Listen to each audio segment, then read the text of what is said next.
Ada sebuah GPU dari kubu merah yang VRAM-nya masih 12GB tapi harganya udah 11 jutaan. Dan powernya itu di cut down dari versi aslinya. Tapi setelah gua tes, menurut gua GPU ini worth it.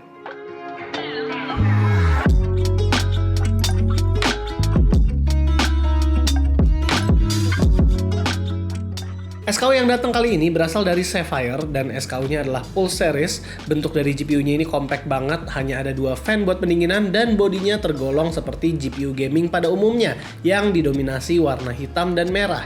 Nggak ada LED RGB-RGB-an dan bahkan backplate-nya juga minimalis. Termasuk compact loh GPU ini, dia hanya makan 2,5 slot, tebalnya cuma 5,1 cm dan nggak perlu GPU stand karena bobotnya ringan.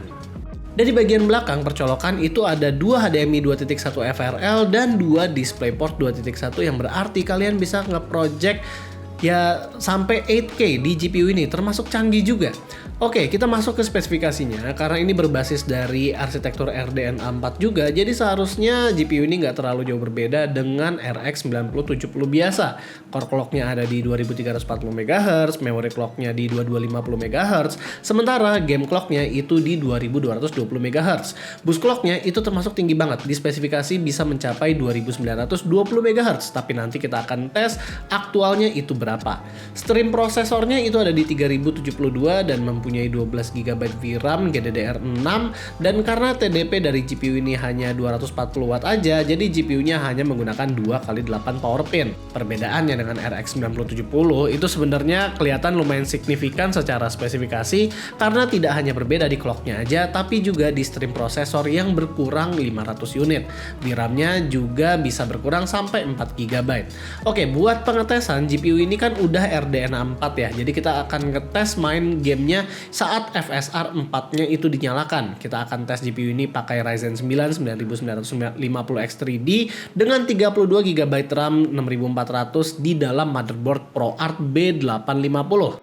Di benchmark sintetik, performa dari RX 9070 GRE ini liganya itu berbeda dari 9070 biasa ataupun yang XT, dan dia juga nggak lebih kenceng sekalipun dengan RTX 5070 Ti.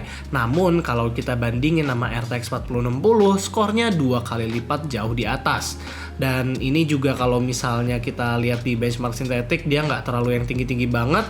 Kalau ngetes gamenya di Battlefield 6, kita bisa mendapatkan sampai 204 FPS dengan menyalakan frame gen. Cyberpunk 2077 juga dapat 137 FPS, Wuthering Waves bisa sampai 150 FPS, dan Outer Worlds 2 itu sampai 114 FPS. Dimana untuk Battlefield 6 dan juga Outer Worlds 2 itu sudah support native FSR 4.1. Hasil ini membuktikan kalau Radeon RX 9070 GRE ini juga bisa diajak buat main game di resolusi 2K dengan FPS sampai ratusan. Dan ngomong-ngomong soal FSR 4.1-nya yang terbaru dengan frame gen-nya ini, kita melihat adanya pembaruan yang memang cocok dengan yang klaim mereka, yaitu lebih baik ketimbang FSR 3.1. Di pengetesan kita sih memang kita melihat ya ada improvement dari seri sebelumnya di aspek frame gen, namun kita tetap menemukan ada beberapa visual glitch seperti aura di karakter kita, dan ini hanya muncul saat kita nyalain frame gen-nya aja.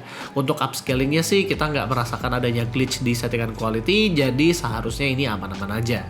Selain dari gaming, kita juga nyoba software produktivitas. Di sini Adobe Premiere Pro render time-nya malah lebih kencang ketimbang RX 9070 biasa, kemungkinan karena saat pengetesan juga menggunakan CPU yang berbeda juga.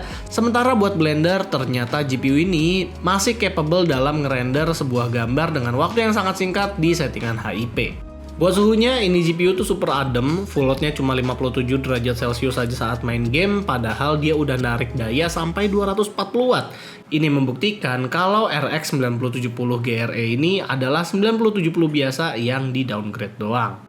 Jadi walaupun hanya dengan 12GB VRAM, tapi RX 9070 GRE ini udah bisa mainin beberapa game AAA dengan resolusi 2K di ratusan FPS. Memang sih terbantu sama FSR 4.1 juga. Dan ngomong-ngomong soal FSR, gue harus akuin kalau FSR ini sekarang udah mateng di 4.1-nya. Karena kalau kita ngeliat secara quality, balance itu udah bagus. Nggak kalah sama DLSS yang sekarang udah pakai transformer. Nah, kita bandingin ya. Ini RX 9070 GRE sama RTX 5060 Ti kan performanya si GRE ini lebih unggul nih. Tapi memang gue harus akuin kalau RTX itu ya teknologinya lebih matang lah, DLSS, multi frame generation, terus ada apalagi sih CUDA cores kalau misalnya buat creator, terus juga apalagi banyak lah pokoknya kalau kubu hijau mah. Nah cuman kalau misalnya kalian emang fokus di gaming doang, dia lebih unggul, harganya mirip-mirip.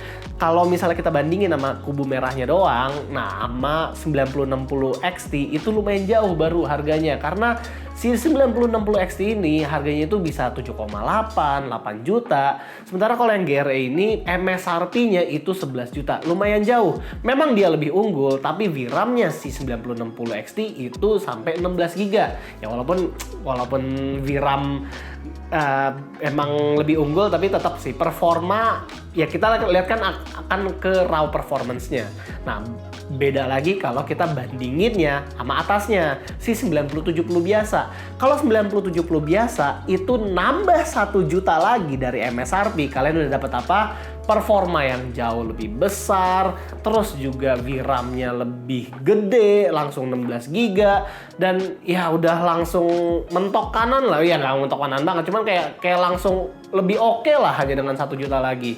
Terus kenapa gue bisa bilang ini worth it di awal si GRE-nya? Karena biasanya MSRP itu lebih tinggi daripada harga aktual di marketplace. Jadi kalau kalian bisa mendapatkan si GRE ini di 9-10 jutaan, itu worth it. Tapi misalnya kalau memang ini 11 jutaan dan tidak gerak, barulah gue bisa bilang kalau ini nanggung. Mendingan ambil yang 9070 biasa sekalian. Tapi gimana menurut kalian? Apakah lebih worth it si RX 9070 GRE ini, atau nanggung mendingan langsung 9070 sekalian, atau malah mendingan berbalik ke kubu hijau si RTX 5060 Ti yang harganya mirip-mirip dengan teknologi yang lebih banyak dan lebih matang?